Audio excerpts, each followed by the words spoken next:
Papail ako ng daing.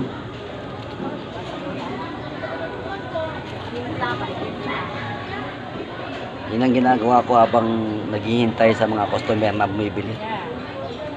Ang importante lang, masaya tayo sa ginagawa natin. Yun lang, sapat na. Basta makontento lang tayo, yun ang importante. Di ba? Wala tayo maghanap ng iba.